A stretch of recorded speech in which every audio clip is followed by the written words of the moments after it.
구약을 이제 통독을 해나가는 데서 그냥 막 주마간산식으로 이렇게 일독하는 것이 아니라 말하는 일종의 정독을 하는 것입니다. 정독을 하는 것입니다. 그래서 지난번 말씀드린 대로 구약을 통독을 해나가되 이제 창세기부터 그 뼈대 11권, 역사서의 뼈대 11권을 중심으로 몇 번씩 반복해서 읽었어요. 계속 반복해서 읽으셨어요.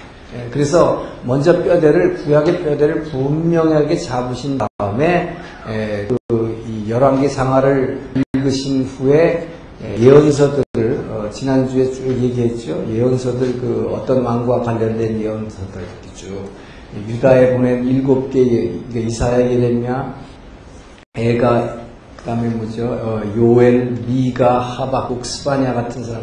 이게 분열왕국 시대 때 보내신 유다에 보내신 선자, 그리고 북이스라엘에 보내신 아모스와 호세야. 요 예언서들을 쭉 같이 읽으시게 되면 역사서의 틀이 아주 분명하게 잡혀요, 이제. 그리고 나서 나머지 역사서의 보조가 되는 6개의 역사서 읽으시고, 그 다음에 나머지 예언서들 읽으시면은 이 성경이 다 구약이 말하자면 꿰어집니다. 자, 그러면 시가서는 어떻게 하느냐? 구약의 시가서가 가운데 5권 있죠. 그래서 욥기하고 전도서, 아가서, 이것은 이 역사서 뼈대와 예언서를 다 읽으신 후에 그렇게 마지막으로 읽으시는데요. 근데 이 중에 시편과 잠언서, 이 시편과 잠언서를 읽으시는 방법은 이것을 통독하면서 막 중간에 끼어서 읽으려고 그러면 잘 안 되는 부분입니다, 그게. 그리고 이것은 하나님을 찬양하는, 항상 말하자면 하나님을 찬양하는 거기 때문에 우리가 지금 찬송가 하듯이, 복음성가 하듯이 매일 읽어나가는 게 좋아요. 그게 말하자면 우리가 아침에 호흡하시 말씀을 그냥 매일 먹는 거예요. 그래서 이것은 참 읽기가 좋은 게, 자, 시편은 150편이거든요. 이 시편 150편은 어떻게 읽느냐면 하루에 5편씩 읽은 것입니다. 하루에 시편을 그러니까 보통 얘기하는 5장을 읽는다. 이렇게 생각을 하시고, 이 5장 어떻게 읽느냐? 오늘 이 날짜가 있죠? 그날의 날짜, 오늘이 4월 3일인가요? 자, 3일이면 곱하기 5를 합니다. 5장씩 읽어야 되니까. 그래서 3, 5, 15 해서 오늘 읽을 시편은 15에다가 1을 더해야 합니다. 15에다 1을 더하면 시편 16편. 이 시편 16편에서 20편까지 이렇게 읽어보면 됩니다. 그래서 그날의 날짜에다가 곱하기 5에서 5편씩 읽는데, 하다가 보면 어떤 날 걸리는 날이 있게 되죠. 근데 그 걸렸다고 해가지고 그 다음에 거를 억지로 5편 읽으려고 하지 마시고, 이건 시편을 하루에 5장씩 읽으면 한 달의 시편을 매번 한 달을 다 읽을 수 있기 때문에 넘어가면 그냥 넘어가라 이 말이죠. 그리고 그날에 해당된 그거를 항상 곱하기 5 해가지고 거기다 1 더해서 거기서부터 5장을 읽어버리면 언제든지 시편을 그러니까 1년 내내 읽을 수 있어요. 그러면 빼먹은 거 다 커버야 돼요. 다 커버야 돼요. 그러면 참 시편을 그렇게 읽어나가면 참 좋습니다. 그리고 이 잠언 있죠. 잠언은 31장이에요. 그러니까 얼마나 좋아요. 이것도 그날에 해당되는 날짜. 그날의 날짜에 해당되는 걸 읽으면 이것도 뭐예요? 매일 잠언을 다 읽을 수가 있다. 그러니까 빼먹어도 상관없이, 그러니까 하다가 빼먹었으면 그 날짜 해당되는 잠언을 읽고, 그 날짜 해당되는 이 시편을 곱하기 5 해가지고 이렇게 읽으시면, 이건 언제든지, 그러니까 이것은 성경 통독을 내가 다 띄어야 되니까라는 숙제로 하지 마시고, 이것은 정말 예수의 향기예요. 말씀의 향기. 이걸 매일 그 생명을 내가 먹는다 생각하시면 언제든지 부담 없이 읽을 수 있는 게 시편과 잠언이에요.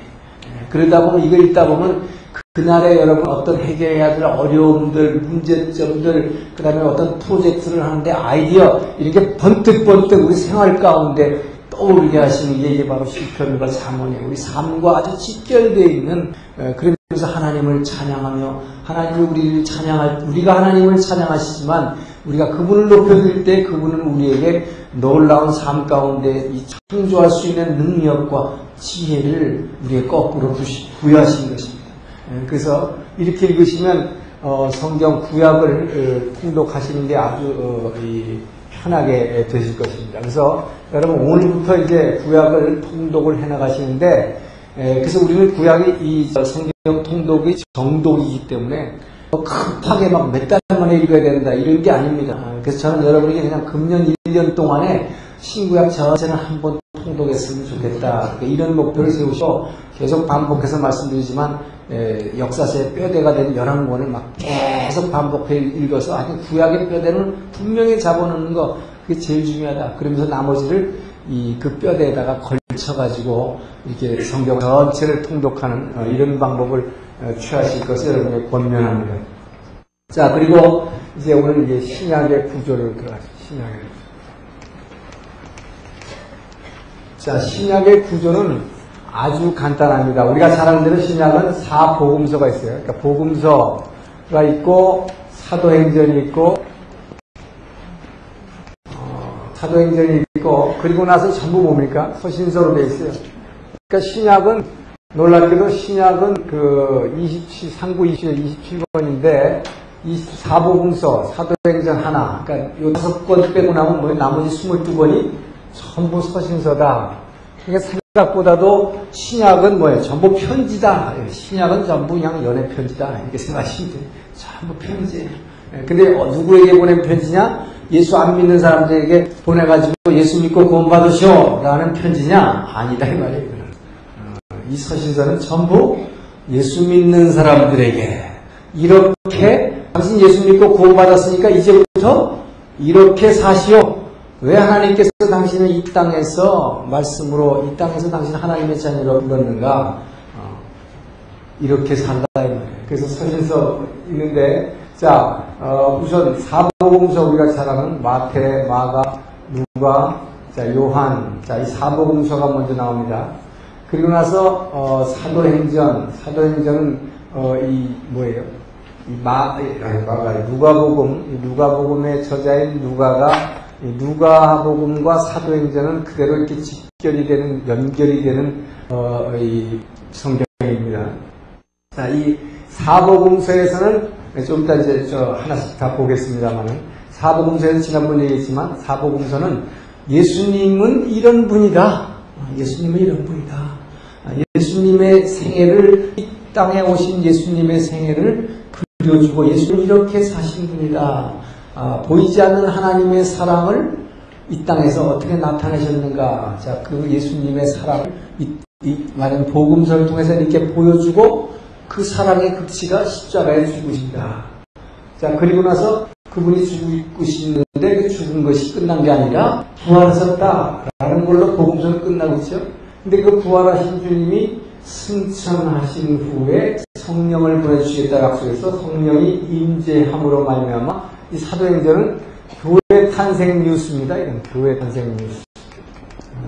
교회가 드디어 탄생하게 됐다는 얘기를 하고 있고 이 교회가 땅 끝까지 퍼져나가야 된다 하는 것을 사도행전에서 얘기하고 있고 자 그래서 사실 신약의 역사서가 신약은 사복음서에다 사도행전 요 5권이 역사서예요. 그러니까 신약의 지난번 우리가 본 구약의 11개의 뼈대 있죠? 그 11개의 뼈대가 이제 마태복음으로 연결이 되는 거예요. 그렇게 돼서 이 역사서가 이 사도행전으로 끝나는 거예요. 그 신약의 역사서는 이 사도행전에서 끝납니다. 그러면 이 뒤에 왜 22권이나 되는 서신서가 왜 부족하느냐 이거죠. 이것도 안 믿는 사람들에게 보내는 게 아니라 전부 예수 믿는 사람한테 보냈다. 자, 그래서 이 서신서는 두 가지로 나누는데 이 바울 서신과 일반 서신으로 나눠요. 이 바울 서신은 또 둘로 나눕니다. 이 바울 서신이 중요한데 바울 서신이 22권 중에서 13권이나 되고 일반 서신이 9권인데 바울 서신이 뭐냐면 이 서신서를 쓴 저자가 분명하게 나타나는 거죠. 바울이다, 사도 바울이다. 일반 서신이라고 하는 것은 사도 바울 이외에 다른 분들이 쓴 건데 이게 구분이 되는 게 이름을 보면 알 수 있는데 자 우선 이 서신은 누구한테 보냈느냐가 중요합니다. 이 바울 서신은 교회에게 보낸 것과 이 목회자에게 보낸 게 있어요. 그래서 교회에게 보낸 것이 9권이고 목회자에게 4권을 보냈습니다. 자, 그래서 이 바울서신은 교회에다가 보낸 거니까 수신자가 이름으로 수신자가 명칭이 돼버리는 거예요. 그렇죠? 그래서 바울서신은 누구한테 보내느냐? 어떤 교회냐? 그래서 뭐예요? 처음부터 나오는 게 이제 사도행전 끝나고는 뭘 이어져요? 마태마가 누가 요한 사도, 그 다음에 로마 교회 보낸 거, 고린도 교회 보낸 거, 고린도 전후서 2권이나 되죠? 그리고 뭐예요? 고린도에서 갈라디아 교회에게, 갈라디아 에베소 교회에게, 빌립보 교회에게, 골로새 교회에게, 데살로니가 교회에게 전후서. 자, 이렇게 해서 7개 교회에게 보낸 것입니다. 예수 믿고 구원받은, 예수 믿고 있는 성도들에게 보낸 것이다. 그리고 목회자들에게 보낸 게 있는데 이것이 디모데라고 하는 목회자, 디모데 전후서, 그 다음에 디도서, 그 다음에 빌레몬서. 자, 이렇게 목회자들에게 보낸 서신이 있고, 일반 서신이라고, 이게 바울 서신은 수신자가 누구냐에 따라 이름을 이렇게 붙여놨죠. 그리고 일반 서신이라고 하는 것은 발신자를 명칭으로 하고 있다. 이 뜻이죠. 이것은 전에 건 사도 바울이 썼지만, 누가 쓴 건지 아는 것도 있고 모르는 것도 있어요. 제일 먼저 일반 서신이 나오는 게 뭡니까? 히브리서는 저자가 미상입니다. 누군지 몰라요. 그래서 히브리서 사람들에게 보낸 거. 근데 히브리 사람들을 위한 거. 근데 누가 썼는지 분명치 않다. 자, 그리고 야고보는 그 예수님의 동생 야고보입니다. 야고보. 그 다음에 히브리 야고보 뭐예요? 베드로 전후서. 자, 예수님의 제자 베드로. 그 다음에 베드로 전후서, 그다음에 뭡니까? 사도 요한 1, 2, 3서, 요한 1, 2, 3서 있어요. 요한이 쓴. 그러니까 이게 보니까 뭡니까? 놀랍게도 서신서들은 사도 바울이 거의 다 썼고, 이 중에 예수님의 제자들의 이름이 잠깐 나오죠. 베드로, 요한, 그 다음에 뭡니까? 유다. 이 유다는 가룟 유다가 아니겠죠? 예수님의 형제가 둘 있어요. 야고보와 또 유다. 예수님의 형제라고 기록을 했습니다. 그래서 야고보와 유다다. 놀라운 거죠. 예수님의 동생 둘이 어렸을 때부터 먹을 것 같고 밥그릇 갖고 싸움도 했고 했을 텐데, 그래서 예수님 찾았을 때는 주님이라는 거 전혀 못 믿었다가 부활하시고 승천하신 그 주님을 보고 나서 이 형제들이 특히 이 두 사람의 서신서를 보게 되면 그때는 예수님의 삶을 강조하고 있어요. 그래서 이분의 삶을 이렇게 닮아라. 예수 믿는 너희 성도들은 이렇게 살아야 된다. 그래서 특별히 삶에 아주 강조를 하고 있는 걸 보게 됩니다. 그래서 야고보는 이 행위가 굉장히 중요하다고 하는 거죠. 그 다음에 사도 요한이 쓴 요한계시록. 자, 이렇게 신약의 체계라는 건 아주 비교적 아주 간단해요. 서신서, 역사서 5권에다가 서신서로 되어 있다. 그런데 저 옛날에 저도 모를 때 무식할 때 그러는데, 여러분 이제 이걸 보니까 아시지만 야고보가 구약에 있다고 자꾸 우게 되면서 막 우기는 사람은 참 재밌는 사람이죠. 왜냐하면 야곱이라는 걸 자꾸 생각해가지고 구약에 나오는 신약의 서신서다. 예수님의 동생이다. 자, 이렇게 신약의 구조는 이제 간단합니다. 그러면 이 신약은 지금 뭘 얘기하려고 있는가? 제가 한번 잠깐 개관을 한번 살펴보고자 합니다. 자, 신약에서 먼저 이 복음서에 대해서 복음서. 자, 이 4복음서인데, 4복음서인데, 이 복음서를 또 둘로 갈리는데, 이 복음서는 보통 우리가 공관복음이라고 하는 이 공관복음, 마태마가 누가 하는 3개의 복음을 공관복음이라고 그러죠. 그래서 저는 어릴 때 왜 이제 신약 성경에는 이렇게 대사관 복음이 많은가 그래서 공관복음 그래서 그 공관이 아니죠. 이것은 같은 이 관점을 가진 복음이다. 공관복음이다. 그래서 이것을 시납틱 가스펠이라고 해요. 시납틱 gospel. 같은 견해를 가진 이 복음서다. 같은 견해를 가졌다는 얘기는 뭐냐면 이 땅에 오신 하나님의 아들 예수 그리스도의 생애, 그거를 가급적 역사적인 관점에서 그리려고 하고 있다. 그래서 중요한 것은 공간복음은 그래서 이 땅에 오신 예수에 관심이 있어요. 이 땅에 오신 예수의 생애. 자, 그래서 지난번 말씀대로 예수님은 이렇게 살았다. 하나님의 사랑이시라는 건 사랑이신 보이지 않는 하나님, 사랑이신 하나님, 하나님은 사랑이시라고 하는데 그 사랑이라는 건 바로 이런 거다. 이분의 삶 같은 것이다. 너희들은 이것을 닮아라. 라고 이제 얘기하기 위해서 이 공간복음은 이 땅에 오신 예수님의 생애를 가급적 연대적으로, 그러니까 이 크로놀로지컬리 쓰려고 애썼다. 그분의 탄생부터 죽음과 부활에 이르기까지를 쭉 시대적, 역사적인 순서를 따라서 쓰려고 애쓴 것이 공간복음이다. 그리고 그래서 이것이 이 마태, 마가, 누가 이 세 복이죠. 그리고 또 하나는 요한복음은 완전히 좀 다릅니다. 요한복음.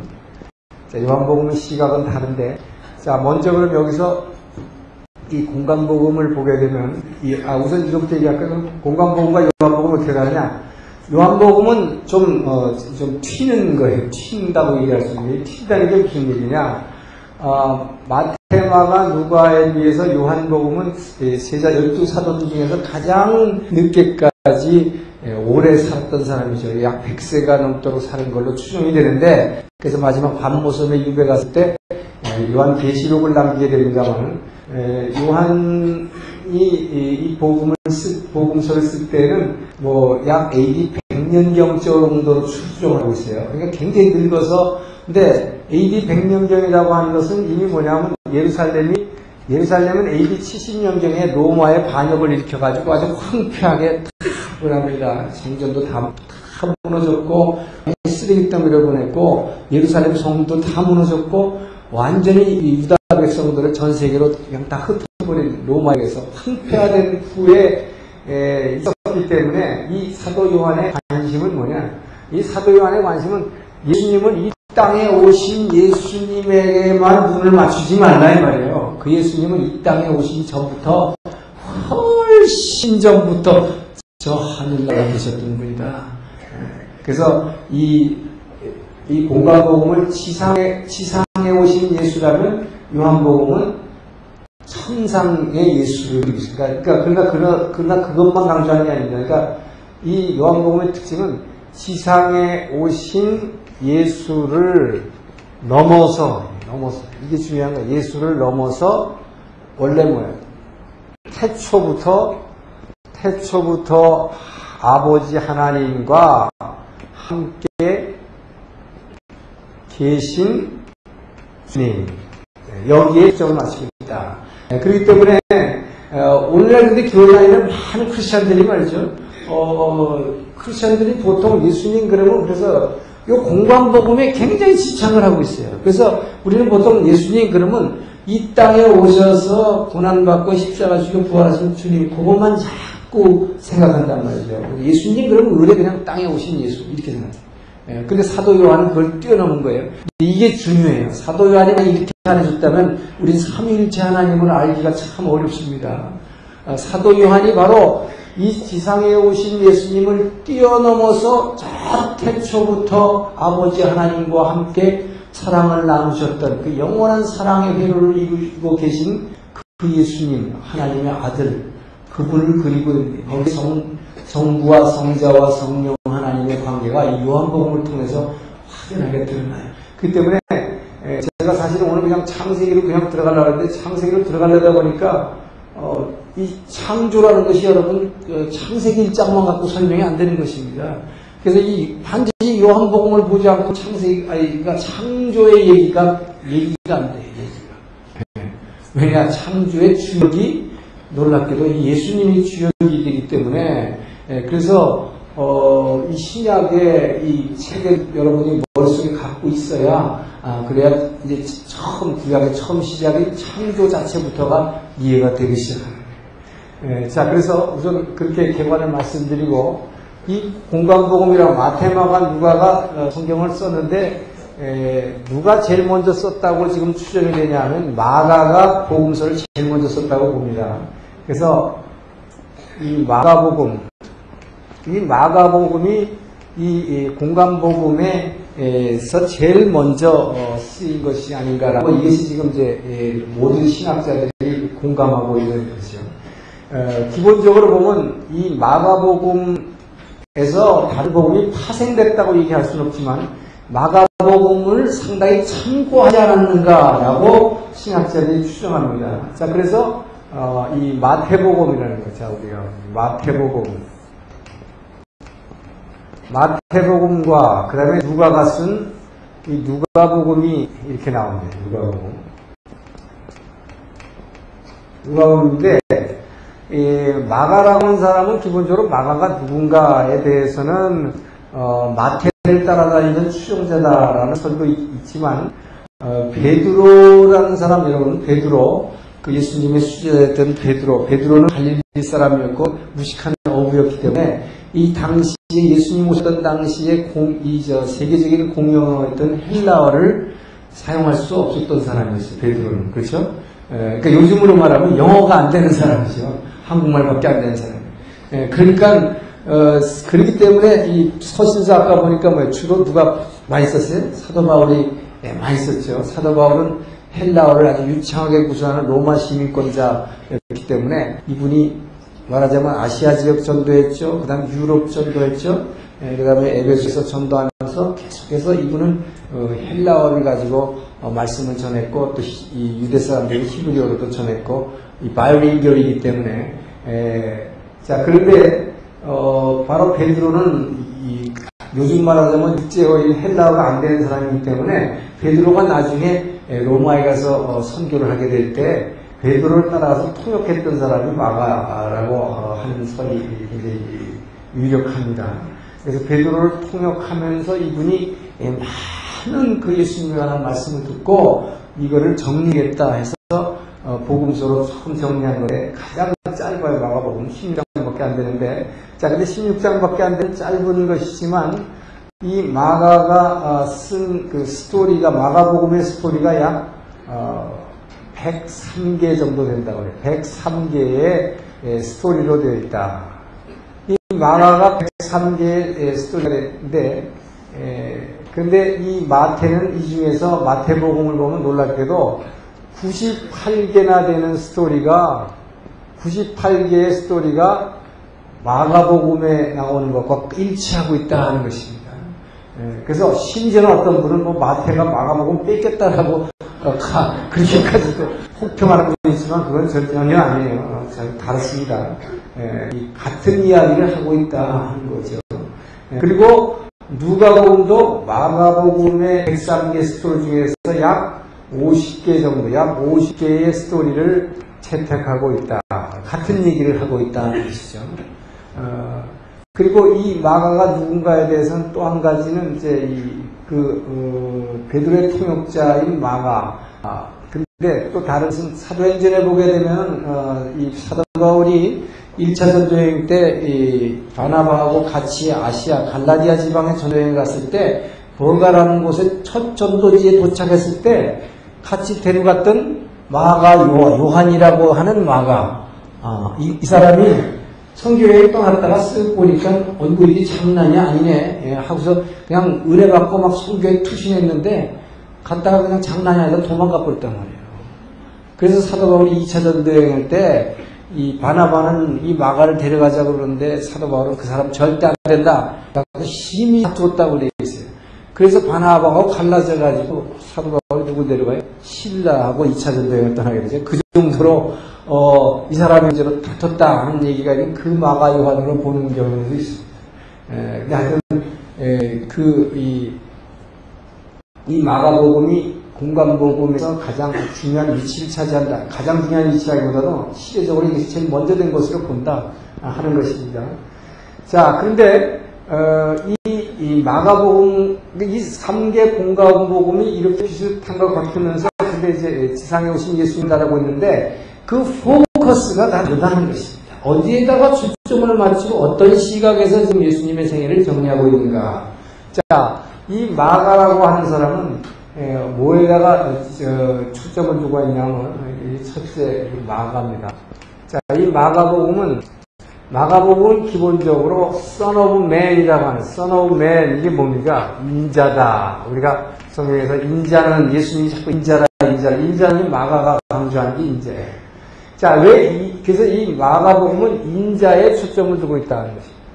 자, 인자라는 게 뭐냐? 이 당시에 여러분 이제 이 사복음서를 읽다 보면 우리가 신약을 보게 되면 항상 느끼는 것이지만은 이 제자들이 그렇게 따라다니면서 마지막 최후의 만찬까지도 예수님을 어떤 분으로 생각했냐면 이 메시아, 베드로가 고백하죠. 너희는 나를 누구라 하느냐 할 때 주는 그리스도시요 살아계신 하나님의 아들이십니다라는 고백을 합니다. 그때 예수님이 되게 칭찬하는데 주는 그리스도시요. 자, 그리스도, 주가 그 예수님이 그리스도다 하는 것은 이 그리스도라는 것은 이건 당시의 헬라어로 그리스도라고 하는 거고 구약의 히브리어로는 메시아라고 하는 것이죠. 그러니까 결국 베드로가 주는 그리스도시요 살아계신 하나님의 아들이라 하는 것을 고백했을 때는 이 구약의 많은 우리 이 예언서 봤죠. 예언자들이 오리라고 한 그 메시아 즉 그리스도다.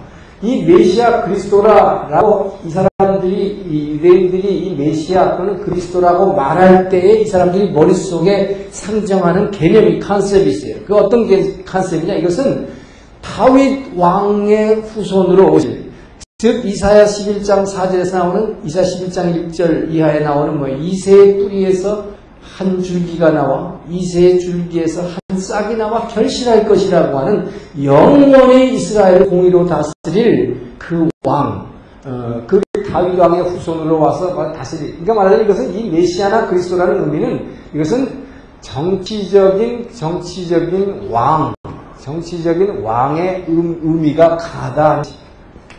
그래서 마지막까지도 예수님 영광 받으시면 내 아들 좌편에 우편에 하잖아요. 그러니까 이런 식으로 이들이 가졌던 제자들의 개념이 끝까지도 이 메시아 그리스도 이 개념을 정치적인 왕 이스라엘의 행복이라고 하는. 그러니까 예수님이 부활하신 주님이 승천하시면서 마지막으로 남기신 게 뭐예요? 너희 예루살렘은 떠나지 말고 내가 아버지께서 내 이름으로 보내시리라고 약속한 보혜사 성령을 기다리라. 그랬을 때 이제 막 예수님 빠이빠이 하고 승천하신 이 순간까지 뭐라 했어요? 이 제자들이 뭐예요? 그러면 그때가 뭐라 했어요? 그 성령님 보내주실 때가 이 이스라엘을 회복할 때입니까? 이게 이 사람들의 그리스도가 아니에요. 메시아가 아니에요. 그러니까 이 사람들은 끊임없이 이스라엘의 회복이에요. 그래서 예수님은 이 마가는 뭐냐? 마가는 어디에 착안하는 거냐? 그거 아니다. 물론 마가가 개인이 착안하는데 성령께서 마가에게 그런 마음을 감동을 주신 거죠. 그래서 마가가 쓸 때는 뭐냐? 나는 뭐예요? 물론 메시아지만 이 땅에서는 철저하게 Son of Man이다. 사람의 아들이다. 인자다. 자, 그래서 여기서 말하는 인자라는 것은 어디서 나온 말인가? 이것이 구약의 다니엘 7장에 나오는 말이에요. 구약의 다니엘 7장 11절을 보면 인자에 대한 얘기가 납니다. 그래서 하얀 흰옷을 입은 인자가 영광 가운데 오실 것을 다니엘의 환상 가운데에서 포로 생활 가운데서 보면서 언급을 하죠. 그 Son of Man, 다니엘이 얘기한 Son of Man은 그러나 이 다니엘 7장 뒷부분을 쭉 읽어보면 엄청난 고난을 겪어야 할 그런 인자다. 이 고난 가운데에서 오실 이다. 이 고난을 받되 그러나 엄청난 고난을 받으실 분이다. 엄청난 고난을 받게 되는 분인데 그러나 중요한 것은 결론이 중요합니다. 엄청난 고난을 받되 이 인자는 다니엘 7장 10절에 있는 인자는 뭐냐? 영광 가운데 오실 분이라면 그러나 영광 가운데. 자, 고난 후에 영광으로 오실 분이다 라고 하는 것으로 이 마가복음은 여기에 초점을 맞추고 있어요.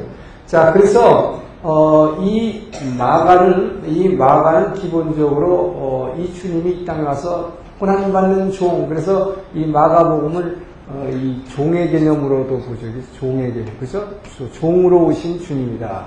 자, 그래서 이 고난받을 인자로 오셨기 때문에, 이 고난받을 인자로 오신 종의 개념으로 오신 이, 주님은, 하나님의 아들은, 말하자면, 이 땅에서 영광 받으시려고 온 것이 아니라, 내가 존귀를 받으러 온 것이 아니라 섬기려고 오셨다. 자, 그래서 이게 섬기려고 종의 모습으로 인자로 온 고난받기 온 종은 마태나 누가가 기록하는 그런 족보가 없고, 그렇죠? 뭐 대단한 사람에게 족보 있는 거예요. 뼈에 있는 집안에 족보가 있는 거예요. 종이 무슨 노예가 족보가 있어요. 그런 거 필요 없다. 그래서 마가는 무엇부터 생략을 했느냐? 예수님의 탄생에 대해서 아예 언급도 안 하는 거예요. 종이 뭐 어떤 핏줄로 뭐가 왔는지 이런 거 관심이 없어요. 그래서 결국 예수님의 탄생은 전부 뭐예요? 누가 기록하고 있어요? 마태와 누가가 기록하고 있어요. 그러면서 이 두 사람은 예수님 족보를 아주 자세히 기록하고 있습니다. 근데 마가는 아예 처음부터 그냥 인자다, Son of Man이다. 너희들이 생각하는 그런 엄청난 게 아니라 처음부터 끝까지 고난받는 종이다. 그래서 마가복음은 1장부터 16장까지 계속 읽어가는 동안에 그 예수님의 정체에 대해서 영광받을 만한 하나의 언급도 없다.